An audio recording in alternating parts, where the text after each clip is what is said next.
안녕하세요. 오늘도 사연살롱을 찾아주셔서 감사합니다. 서울에 살고 있는 20대 후반 직장인이에요. 얼마 전에 저희 엄마 칠순잔치가 있었어요. 제가 늦둥이라서 친구들 부모님에 비해 저희 엄마 연세가 많으시거든요. 철없던 시절엔 그게 정말 싫었어요. 초등학생 때 엄마 손을 잡고 밖에 나가면 사람들이 다들 할머니와 손녀로 봤거든요. 게다가 제가 유목녀라서 아빠가 없다는 것도 어린 마음에 상처가 되었죠. 그래서 저희 언니랑 오빠들이 철부지 동생 달래느라 고생이 많았어요. 남편도 없이 애들 넷을 키웠던 엄마는 남대문 시장에 있는 국수집을 하셨어요. 엄마 가게는 따로 점포를 두고 장사하는 곳은 아니었어요. 좁은 시장 양 옆으로 가판에서 국수를 파는 집들이 늘어서 있었는데 그중 한 곳이었어요. 남대문 시장이 번성했을 때는 새벽에 물건을 하러 오는 도매 상인들과 지게로 짐을 나르는 인부들, 그리고 사입을 전문으로 하는 사람들이 주 고객이었어요.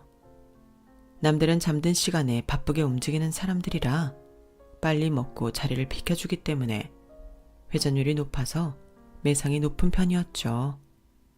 하지만 장사가 잘 된다는 건 그 일을 하는 사람들에게는 노동의 강도가 높다는 얘기기도 하잖아요. 그래서인지 제 기억 속 엄마는 늘 아유 죽겠다 는 말을 숨쉬는 것처럼 달고 살았어요. 그렇게 국수를 팔아 번 돈으로 우리 사남매를 대학 공부까지 시켰으니 같은 여자로서 정말 대단한 분이라고 생각해요. 하지만 엄마의 이런 헌신에도 불구하고 저는 늘 불만이 많았어요. 할머니처럼 늙은 엄마, 얼굴도 본 적 없는 아빠, 다른 집 엄마들처럼 살갑지도 않고 함께 놀아주지도 않았다는 게 이유였죠. 엄마의 빈자리는 늘 언니가 채워주었어요.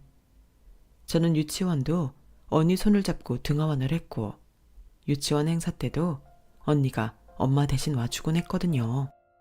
제가 초등학교에 입학한 후에도 사정은 달라지지 않았어요. 입학식도 언니랑 함께였으니까요.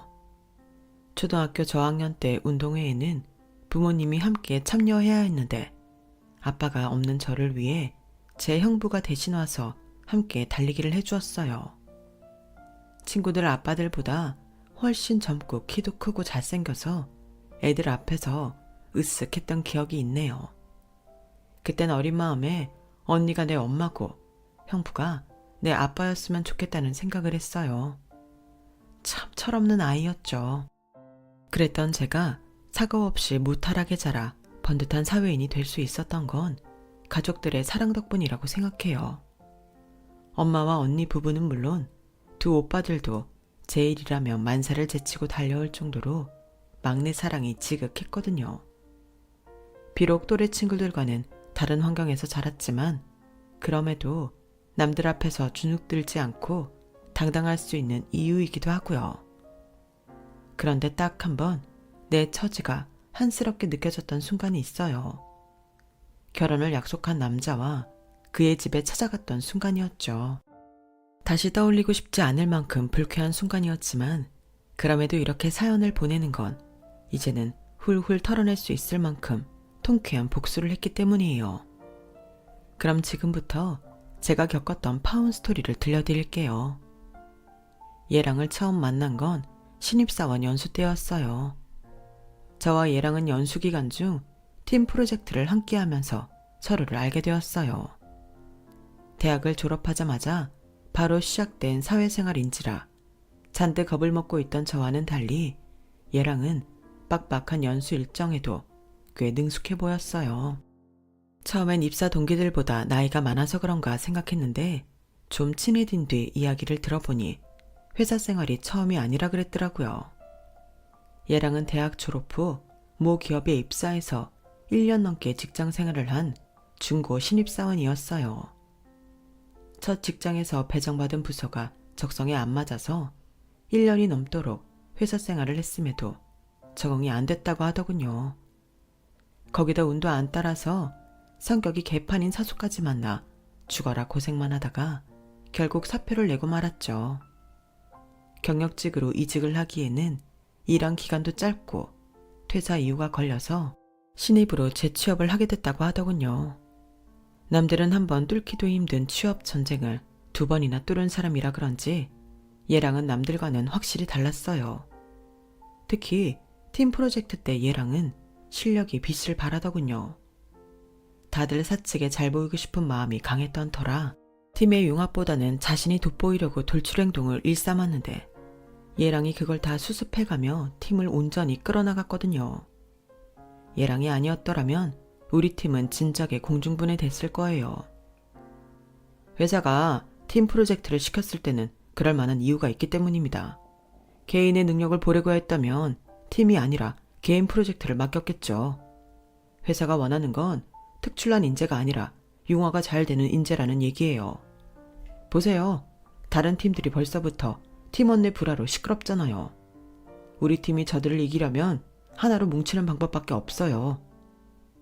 그때까지 서로 돋보이려 열을 내던 팀원들은 얘랑의 말에 따라 변화된 모습을 보여줬고 덕분에 우리는 팀 프로젝트에서 높은 점수를 받을 수 있었어요.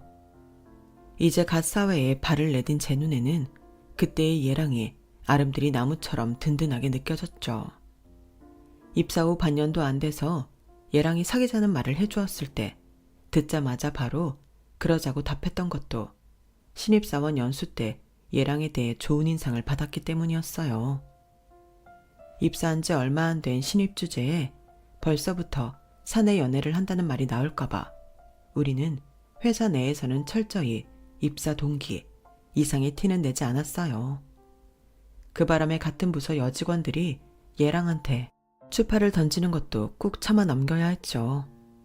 그렇게 3년을 비밀에 붙여가며 몰래 연애를 하던 우리는 얘랑과 제가 대리로 진급을 하면서 결혼을 결심하게 되었어요. 어차피 할 결혼이라면 한 살이라도 젊을 때 하자 싶었거든요. 둘이 함께 벌어서 모으면 더 빨리 생활도 안정될 것 같았어요. 결혼을 하기로 마음먹은 김에 그동안 서로 모아놓은 돈을 공동으로 관리해서 대출을 포함해 우리 손으로 구할 수 있는 집을 찾아보기로 했어요. 그때까지만 해도 우리 결혼이 쉽게 이루어질 줄 알았거든요. 둘 다 결혼 정년기에다 직장도 있으니 딱히 반대를 할 이유가 없었으니까요. 어쩌면 너무 쉽게 우리 집에서 결혼 승낙을 받아서 결혼 자체를 간단하게 생각해서 그랬는지도 모르겠네요. 우리 엄마와 언니 오빠들한테 환대를 받은 얘랑은 들뜬 마음에 그랬는지 자기 집에 인사를 드리러 가기도 전에 결혼 생활에 대한 청사진부터 펼쳤어요. 일단 아이는 결혼하고 2년쯤 뒤에 갖는 걸로 하자. 너도 나도 이제 막 진급을 했는데 바로 애를 가지면 네 커리어에 문제가 되잖아. 그쯤 되면 너도 입사 경력 5년 차니까 육아하면서 1, 2년 쉰다고 해도 이직에 큰 어려움은 없을 거야. 어머? 무슨 계산이 그래? 그럼 나보고 경단녀가 되라는 거야? 그건 싫어. 1년이고 2년이고 간에 회사를 쉬는 순간부터 여자는 직장에 돌아갈 확률이 50% 이하로 뚝 떨어진다고. 출산이랑 육아로 업무 공백도 있는 데다 30이 넘은 유부녀 사원을 어느 회사에서 반기겠어? 다니던 회사에서도 나가라고 할 판인데. 난 육아휴직 3개월 끝나면 바로 복귀할 거야. 그렇게 애 육아가 걱정되면 자기가 1년 쉬면서 육아해. 요즘은 아빠들도 육아휴직 많이 신청한다더라. 아직 일어나지도 않은 일을 가지고 설레발을 치며 옥신각신했던 우리는 예비시댁에 인사를 드리러 갔다가 생각지도 않던 암초를 만나고 말았어요. 얘랑을 통해서 자기 집에서도 결혼을 반긴다는 얘기를 들었던과는 달리 그날 예비 시부모님의 행동은 어떻게든 결혼을 반대하려는 걸로만 보였거든요. 평소 온화하고 합리적인 분이시라던 아버님은 제가 자리에 앉자마자 제 가슴에 비수를 꼽으셨어요. 듣자하니 유복녀라고 하던데 자라면서 많이 힘들었겠네요. 꼭 그렇지는 않아요. 제가 언니 오빠들이랑 나이 차이가 많이 나는데요. 그래서 형부가 아버지 빈자리를 대신해 주셨거든요. 오빠들도 마찬가지고요. 제 딴에는 무난하게 대답을 잘했다 생각했는데 아버님이 인상을 쓰시며 그러시는 거예요. 내 말을 잘 못 알아듣는 모양인데 난 지금 그쪽 형부나 오빠들이 부친의 부재를 메꿔왔다는 게 궁금한 게 아니에요. 그게 흠이 될 수 있다는 걸 말하는 거지. 지금 이 자리가 입사 면접 자리는 아니잖아요. 난 고난을 잘 극복해왔다는 식의 자기 피아를 듣고 싶은 게 아니라 그쪽 집안이 과연 우리 집과 사돈이 될 만한 집안인지 그걸 따져보려는 거니까요. 한 집안의 며느리가 되겠다고 왔으면서 자신의 흠이 결혼의 걸림돌이 될 거라는 생각을 안 해본 건가요? 순간 머리가 띵해졌어요. 아버님 말씀대로라면 제 의지나 노력에 상관없이 유복녀라는 사실만으로도 저는 이미 커다란 핸디캡을 안고 시작하게 된 거니까요. 그 순간 어린 시절 아빠의 부재로 친구들한테 놀림을 받았던 일과 친구 엄마들이 저를 바라보던 냉소적인 눈빛이 되살아나기 시작했어요. 형부와 오빠들 덕분에 아빠의 빈자리는 채울 수 있었지만 그렇다고 빈틈이 없었던 건 아니니까요. 나이를 먹어감에 따라 잊어왔던 서늘한 차별과 냉소가 하필 이 순간 제 앞에 떡 버티고 서 있을 줄은 몰랐기에 그 충격이 더했어요.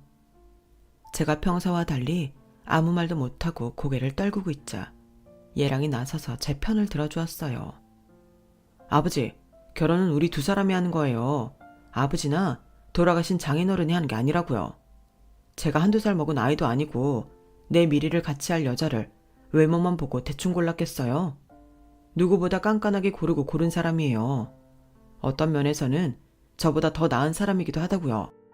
그러자 어머님이 끼어들어 한마디 하셨어요. 수십 년을 한 입을 덮고 산 부부 속도 모르는 판에 몇 년 사귄 걸로 어떻게 사람 됨됨이를 속속들이 하니? 엄마, 그래도 이건 아니죠. 사람을 면전에 두고 이러시면 어떡해요? 모르는 소리 마라. 당장 쓴소리가 살아가는데 오히려 도움이 되는 법이니까. 다른 것도 아니고 집안에 사람을 들이는 중차대한 일이야. 겪어보고 드릴 수 있는 것도 아닌데 그럼 뭘 보고 판단하라는 거야. 달래 사람들이 자식 혼사 앞두고 상대 집안 형편이나 부모 직업 따지는 줄 아니? 뭣도 모르면서 아버지 말에 토를 달고 그래. 오늘만 해도 봐라. 평소 네가 네 아버지 말에 토 달고 달라든 적 있었니? 얘가 우리 집에 오지 않았으면 평생 가도 이런 일 없었을 거다. 이게 다 얘가 우리 집이랑은 연이 아니라는 증거야. 네가 지금은 눈앞의 목표가 결혼이다 보니 우리 허락받는 거에만 혈안이 돼 있나 본데 그러면 안 된다. 결혼이 그렇게 쉬운 일이 아니야. 일단 머리 좀 식히고 네 결혼은 천천히 생각해보자. 예비 시부모님은 처음부터 저를 며느리로 받아들일 마음이 없던 모양인지 물 한 잔 안 내주고 저를 돌려보내셨어요. 이제 결혼식장 문만 열고 들어가면 되는 줄 알았던 우리 두 사람은 생각지 못한 예비 시부모님의 반대에 망연자실할 수밖에 없었죠. 우리 집에서 그랬던 것처럼 시댁에서도 환영을 받을 줄 알았던 저로서는 충격이 아닐 수 없었어요. 예비 시댁에 인사를 드리고 온 이후 저는 조금씩 자신감을 잃어갔어요. 그동안 부족한 거 없이 살았기에 내가 유복녀라는 사실이 크게 느껴지지 않았는데 30을 앞둔 나이가 돼서야 아빠가 없다는 게 이렇게 서럽고 창피한 일이라는 걸 깨달은 탓이었죠. 문제는 앞으로 내가 누군가와 결혼을 하게 되든 이와 같은 상황을 겪지 않을 거라는 확신이 없다는 거였어요. 이런 제 상황도 모르고 엄마는 제 결혼을 앞두고 가게 일을 그만두시겠다며 결혼식 올리기 전에 여행이라도 떠나자고 하시더라고요. 엄마도 이제 남들처럼 여행도 다니고 맛있는 것도 먹으러 다니면서 여생을 즐기고 싶어. 내가 살면 얼마나 살겠니? 사는 동안 재미지고 좋은 거 다 하고 죽어야지. TV에서 보니까 스위스가 그렇게 멋지던데 수진이 너 결혼하기 전에 엄마랑 스위스 여행 안 갈래? 엄마는 뭐가 그리 좋은지 평소 하지도 않던 해외여행까지 가자고 조르더군요. 그런 엄마를 보니 나도 모르게 심술이 났어요. 난 지금 아빠 없이 자란 유복녀라는 이유만으로 평생 겪어보지 못한 수모를 당하고 있는데 엄마는 그런 내 속도 모르고 마냥 들떠있으니 말이에요. 엄마는 뭐가 그렇게 좋아서 신이 난 거야? 나 떠나보낼 거 생각하니까 그렇게 좋아 죽겠어. 내가 지금 한가하게 엄마랑 여행이나 다닐 처진 줄 알아? 어떻게 엄마라는 사람이 자기 기분밖에 생각 안 해. 내가 누구 때문에 이런 꼴을 당하는지 알지도 못하면서. 제 눈에서 그동안 꾹꾹 참았던 눈물이 터지자 엄마는 무척 당황하셨어요. 수진아, 너 무슨 일 있었니? 회사에서 일 있었던 거니? 아니면 네 시댁 어른들이 뭐라고 하셨어? 울지만 말고 말 좀 해봐. 한참을 꺽꺽대며 울던 저는 엄마한테 그날 예비 시댁에서 있었던 일을 모두 털어놓았어요. 그러자 엄마 표정이 굳어버리더군요. 저는 그 표정이 어떤 건지 잘 알아요. 저희 엄마는 눈물을 참을 때 그런 표정을 지으신다는 걸요. 엄마는 아무 말 없이 자리에서 일어나셨어요. 그리고는 안방으로 들어가 일찍 잠이 드셨죠. 다음날 제가 출근을 하는데도 엄마는 방에서 나오지 않으셨어요. 그게 내심 마음에 걸려서 출근길에 언니한테 전화를 했어요. 언니, 오늘 시간 되면 엄마한테 좀 가봐. 내가 엄마한테 그런 말을 하는 게 아니었는데 나 때문에 엄마가 많이 속상한가 봐. 무슨 일이 있었냐고 묻는 언니의 물음에 할 수 없이 그간의 일을 언니한테 말했어요. 그러자 언니는 다른 말 없이 알겠다며 낮에 엄마한테 들르겠다고 하더군요. 회사에서 업무를 보는 내내 제 마음은 엄마한테 가 있었어요. 따지고 보면 아빠가 일찍 돌아가신 건 엄마 잘못도 아닌데 오히려 아빠를 대신해 생계를 꾸리시느라 고생한 건 엄마인데 내가 그러면 안 되는 거였다는 자책에 마음이 무겁더라고요. 얘랑은 얘랑대로 제 눈치가 보였는지 옆에서 저를 풀어주려 노력을 하더라고요. 솔직히 그때는 얘랑이 하는 말이 귀에 들어오지 않았어요. 그래서 건성으로 대답만 했는데 그게 문제가 될 줄은 몰랐죠. 며칠 뒤 주말, 저 때문에 속이 상한 엄마 마음을 풀어주려고 언니네 내외와 함께 엄마를 모시고 양평 두물머리로 드라이브를 가기로 한 참이었어요. 막 준비를 마치고 차에 오르려는데 얘랑이 전화를 했더라고요. 수진아, 약속 시간 1시간만 늦추면 안 될까?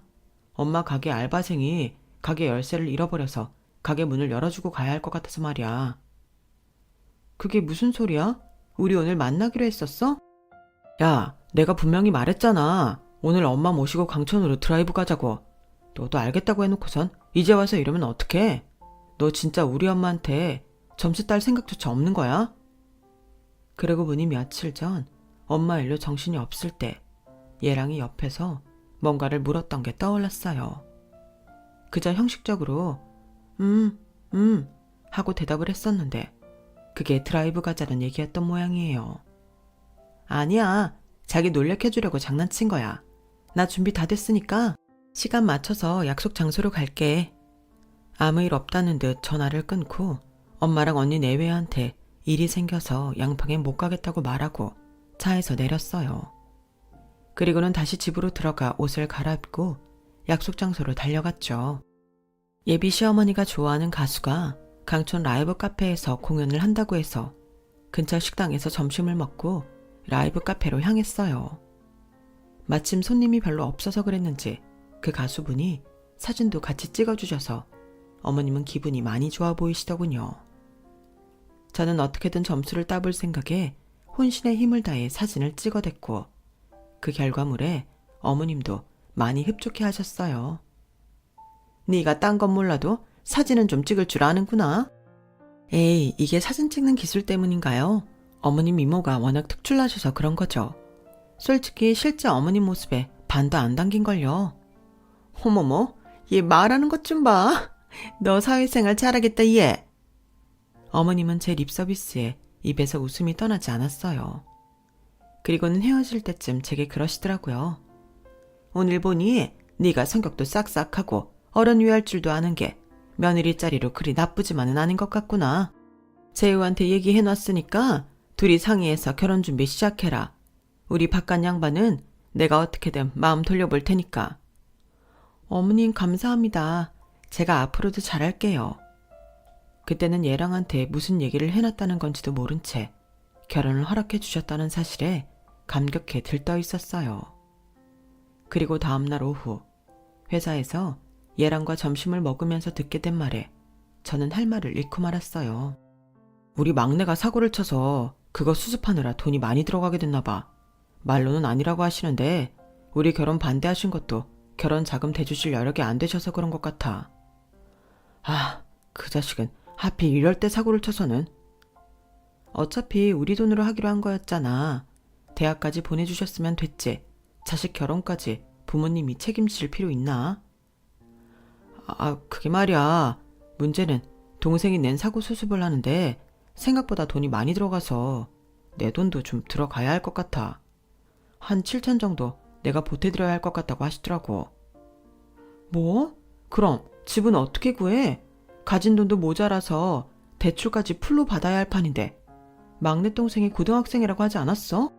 고등학생이 사고를 쳤으면 얼마나 큰 사고를 쳤길래 돈이 그렇게 들어가? 여러분도 뉴스를 통해 들어보셨는지 모르겠지만 요즘 학생들 사이에서 불법 도박이 극성이라네요.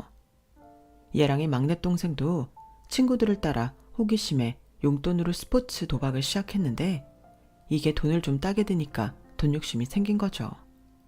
그래서 사채까지 끌어다 도박을 하기 시작했고 그게 승률은 떨어지는 데다 빌린 돈의 이자는 하루가 다르게 붙어서 몇백만 원이 순식간에 몇 억이 되어버린 거예요. 더는 자기 선에서 해결이 안 되니까 부모님께 이실직고를 한 거죠. 고등학생 막내 아들이 벌인 일이라고는 믿어지지 않을 엄청난 규모의 빚 앞에서 예비 시부모님은 억장이 무너지는 심정이었을 거예요. 그리고 그 여파로 저 역시 그렇게 되었고요. 자기 동생 정말 미친 거 아니야? 나이도 어린 녀석이 할 게 없어서 도박을 해? 나도 그 소리 듣고 미치는 줄 알았어. 세상이 어떻게 돌아가려고 이러나 몰라. 아무튼 수진아, 내 동생 일로 너한테 피해줘서 미안해. 그래도 어쨌든 내 동생인데 빚은 갚아줘야 하지 않겠니? 그러니까 우리 결혼은 좀 천천히 하는 걸로 하자. 준비도 안 된 상태에서 덜컥 결혼식만 올렸다가는 오히려 더 힘들어질 것 같거든. 남편 입장을 모르는 건 아니지만 이런 일 때문에 결혼을 미루는 건 마음에 들지 않았어요. 우리가 세워둔 계획이 모두 허사가 되는 거니까요. 그래서 일단 집 문제는 우리 엄마한테 도움을 받아보겠다고 했어요. 저를 통해 시댁 사정을 전해 들은 엄마는 안 그래도 저 시집 보낼 돈을 따로 모아두셨다며 모자란 돈은 엄마가 보태주겠다고 하셨어요. 그래서 그 일도 전할 겸 주말에 예비 시댁으로 찾아갔어요. 처음 이 집을 찾아왔을 땐 물도 안 내주고 냉대를 하셨던 시부모님은 저희 집에서 신혼집 구하는데 돈을 보태주기로 했다니까 태도가 확 변해서는 너무도 살갑게 대해주시더라고요. 시어머니는 갈비찜까지 해주시면서 살뜰히 저를 챙기셨어요. 그날 집에 있던 대학생 시누이를 처음 보게 되었는데 딸이라 그런지 아버님한테 엄청 애교를 부리더라고요. 제 앞에서는 내내 딱딱하게 구시던 아버님도 딸의 애교 앞에서는 사르르 녹아서는 딸바보가 되셨어요. 그런 부녀의 모습을 보니 부럽기도 하고 가슴 한구석이 찌릿하더라고요.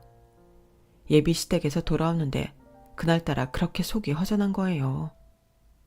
우리 아빠도 살아계셨으면 나를 무척 예뻐하셨겠지?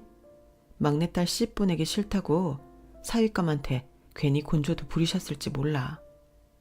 생각이 거기까지 미치자 울컥하더라고요. 그래서 모처럼 형부한테 전화를 했어요. 제게는 아빠 같은 분이라서 형부 생각이 났거든요. 형부한테 술 한잔 사달라고 했더니 지금 어디냐고 물으시곤 슬리퍼 바람으로 당장 달려나오시더라고요. 형부랑 같이 동네 치킨집에 들어가 맥주를 마시는데 그제야 기분이 좀 나아지더라고요. 우리 처제가 술 사달라는 말도 다 하고 이제 정말 다 컸네. 처음 봤을 땐 내 허리밖에 안 왔었는데 말이야. 그때 처제가 초등학교 1학년 운동회 때였던가? 나랑 손잡고 달리기 하는데 내 손을 꼭 잡은 고사리 손에 그렇게 가슴이 떨릴 수가 없었어. 아빠 대신 형부 손을 잡고 달리는 이 아이가 가엾기도 하고 이 어린 게 분명히 가슴에 맺힌 것도 많을 텐데 내색 않고 씩씩하게 구는 게 너무 기특했거든. 그래서 그때부터 난 처제를 내 딸이다 생각하고 살았어. 잘 커져서 고마워 처제. 아우 내가 늙었나 봐. 요즘엔 자꾸 이렇게 눈물이 나네. 처제 결혼식장에 내 손잡고 들어가는 거다. 알았지? 형부는 냅킨으로 연신 눈물을 찍어내면서도 제 결혼식 신부 입장 때 옆자리는 자기 차지라며 이 자리에서 확실히 약속하라고 닥달하셨어요.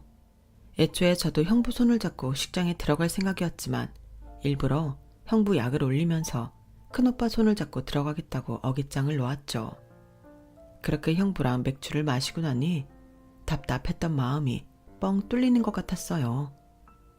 처제, 잘 살아야 돼. 시댁이고 신랑이고 처제 힘들게 하면 언제든 나한테 말해. 내가 가만 안 둘 테니까. 난 언제나 처제 편인 거 알지?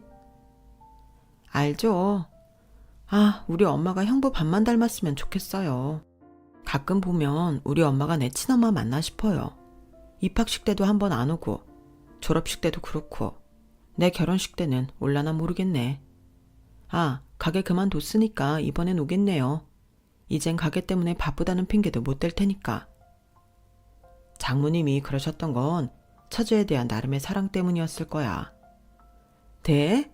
아니 그렇게 딸을 사랑하면 중요한 날에는 함께 해야 하는 거 아니에요? 형부가 몰라서 그러는데 우리 엄마는 막내딸 입학식 졸업식보다 돈이 더 중요한 사람이라 그런 거라고요. 제 말에 형부는 잠시 술잔을 내려다보시더니 그러시더라고요. 장모님도 가고 싶으셨을 거야.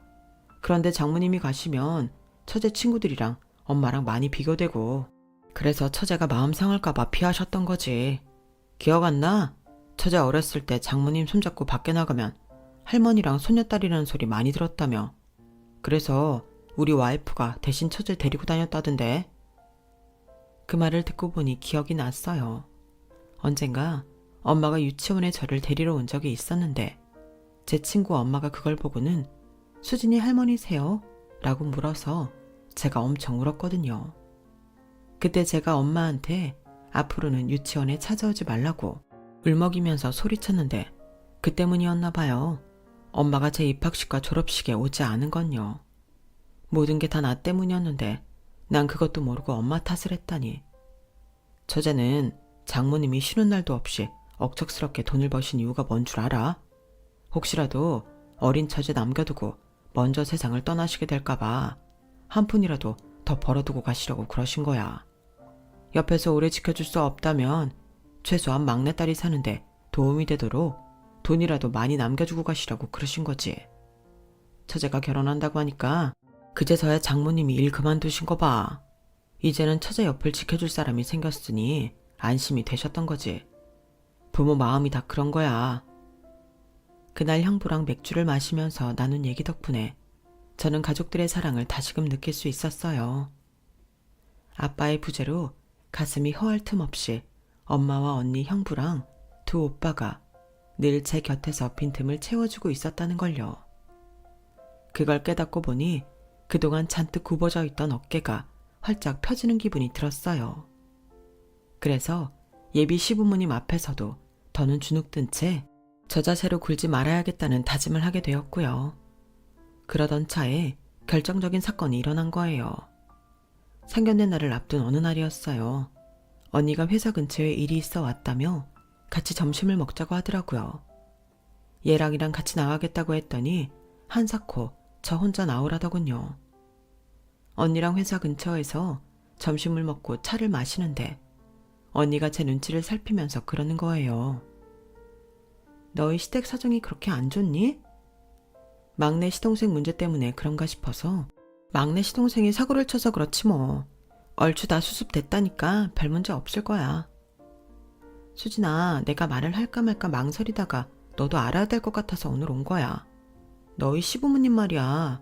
우리 그의 지점에 와서 대출 부탁을 하고 갔다나 봐. 네 형부가 널 좀 예뻐하니? 사돈지간이기도 하고 너 생각해서 어지간하면 해주려고 했는데 신용 등급도 그렇고 네 시아버지 경우는 직장도 없어서 대출이 힘든가 봐. 네 형부 돈이면 어떻게든 대출을 해주겠지만 은행 돈이잖니. 그래서 그이가 직접 대출 불가 연락을 해드렸는데 네 시어머니가 그러더라는 거야. 이 정도 힘도 안 되는 사돈이라면 굳이 이 결혼 진행해야 할지 모르겠다고. 혹시 네 시댁에서 별말 없었니? 그 말을 듣는데 피가 거꾸로 솟는 것 같았어요.